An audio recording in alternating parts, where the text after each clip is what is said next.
Lab, I just cut you on speakerphone. We got Adrian Granados on the phone. You did.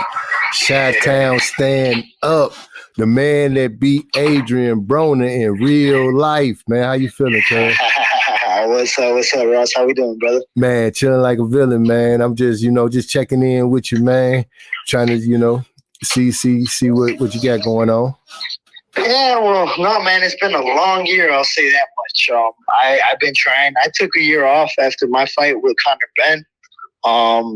What is it? I did it to, just kind of reset the batteries and just kind of get, back on point. But it's been quite the year. I was supposed to be a co-main event on the Crawford Avanesian card against two-time bronze medalist Terence for the BLM promotion.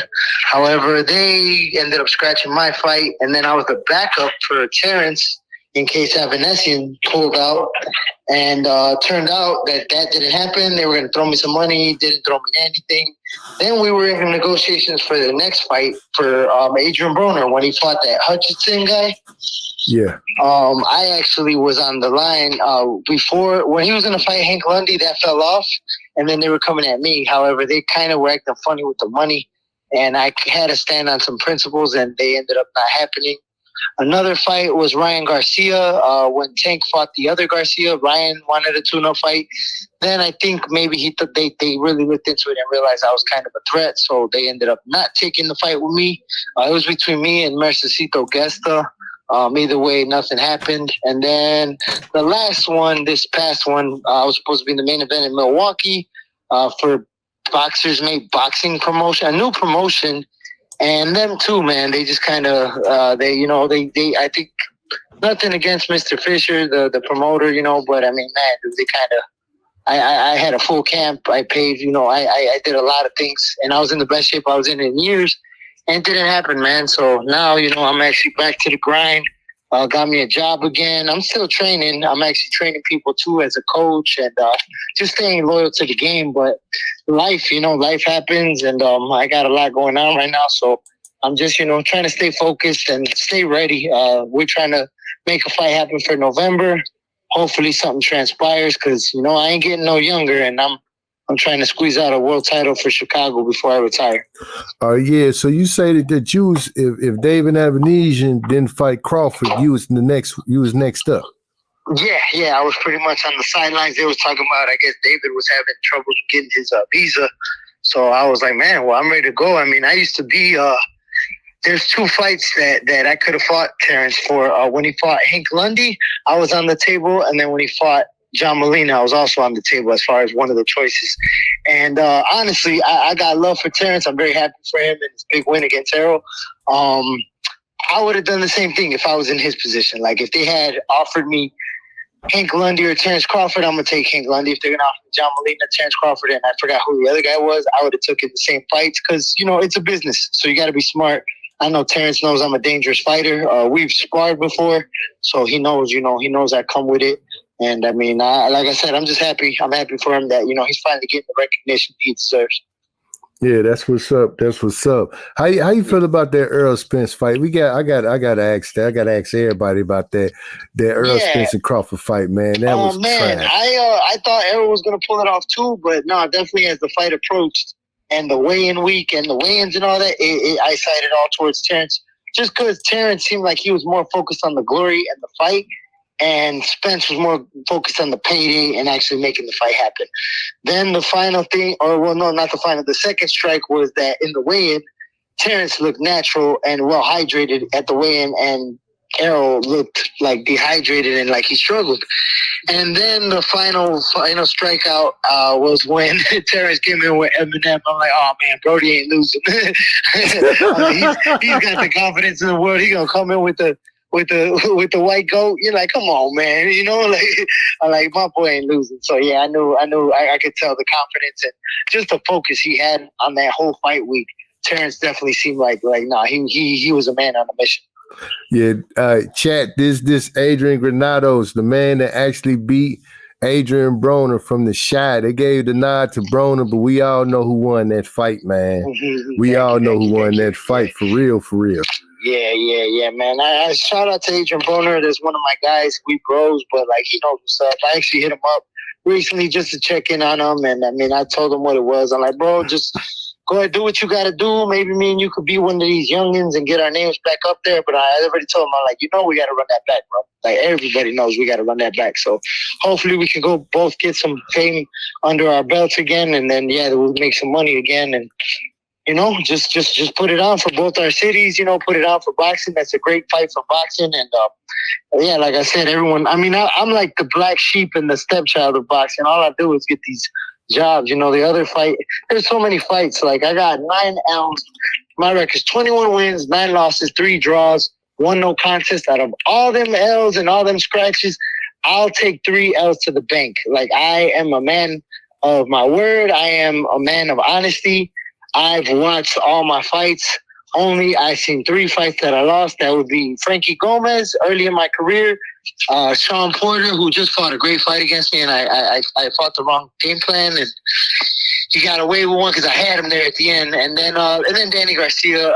With Danny Garcia, I actually fought with COVID. Before COVID existed, the doctors didn't know what was wrong with me, why I wasn't getting better.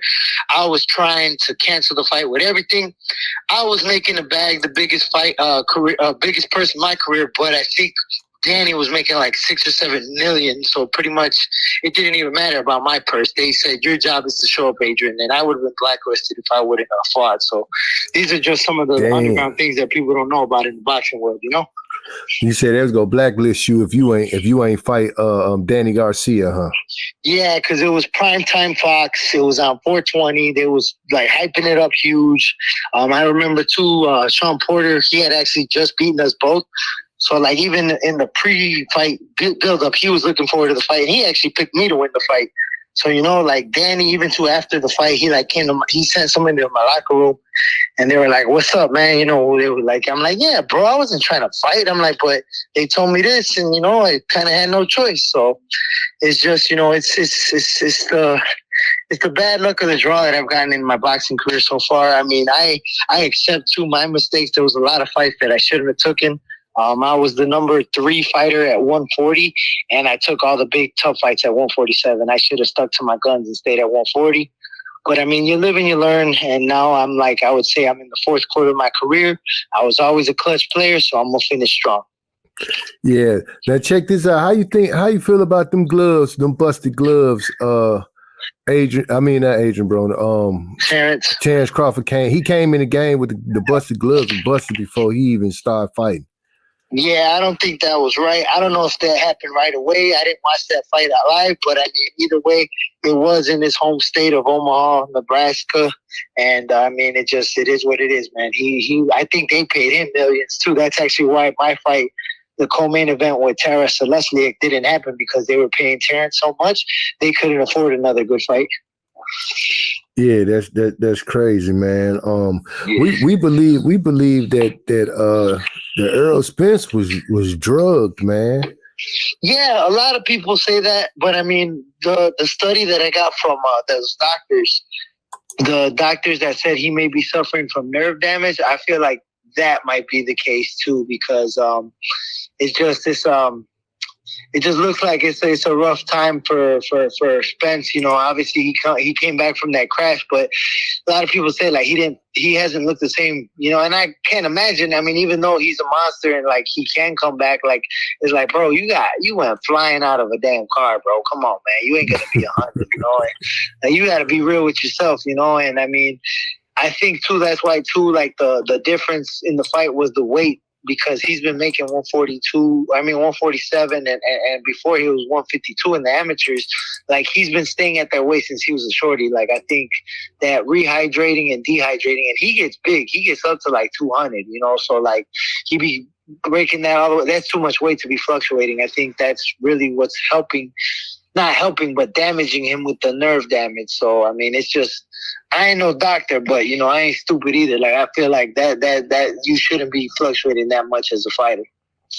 Yeah, that's crazy. How you feel about this? It seemed like it's in talks for Keith Thurman and Boots to go at it, man. How you Oh feel man, about that? that's a great fight. I think Boots got a lot to prove. He's got a lot of talent. That dude's a nice. He's nice. He's nice. Keith Thurman's a dog. Keith Thurman's a legend himself. He, former world champion, and I mean, he's got a lot to prove himself. I mean, shit, he had a tough fight with Mario Barrios. Shout out to Mario Barrios. Yeah, that was a hell of a fight too. So I mean, yeah, man, it's just boxing. Boxing is alive and well. One thing I will say, this is the best year in boxing that has been in years, and I love it. I love watching, and that's why I'm like, man, I'm trying to get in. Come on, man, the Tigre is still alive. What's up? Let me in the mix. Call out somebody. We live. Call out one of these chumps, man. Anybody could get it out. Shoot, I'm going back to 140. Regis Prograis used to call me out back when I was there, and he was trying to come up. Regis, I'd love to fight with you. Give me that belt. I'd love my rematch with Adrian Broner. Ryan Garcia, bring him over here. Shoot, I'll take any of those newbies, the new guys. I'll take Haney, Teofimo. I think Shakur is still staying at 35. Tank, whatever, man. I'll fight anybody. I'm just trying to get up in there. I think there's a lot of prospects they're talking about trying to, put against me. Like, I'm with whatever. I want all the smoke. I still got plenty of life left in me. I know I'm not young anymore, but I ain't too old either, so I'm ready to go. Okay, now there's another question. How you feel about Victor Conte being in the sport of boxing and working with Terence Crawford after all that his history and they say that he had the biggest sports scandal in history, and he ain't allowed in other sports, but he allowed to come to boxing with this undetectable steroid stuff, man. Oh, yeah, I don't know about all that. I mean, that's a lot of big drama. I'm going to spill the beans, too. Obviously, I had that issue with Conor Benn. Now that just recently popped up, I'm his last notable win, and I made him look bad. I would love a rematch with Conor Benn as well. They're talking about him fighting Manny Pacquiao. That's another person who has bad history with steroids and stuff like that. I feel like nowadays it's just the battle of the better physicians, because all these fighters, nobody wants to fight clean, man. Like, all I do is eat rice and beans. I'm a typical Mexican. Test me all you want, man. You ain't gonna get none. You might get some blood or something else out of it, but you ain't getting no steroids out of me.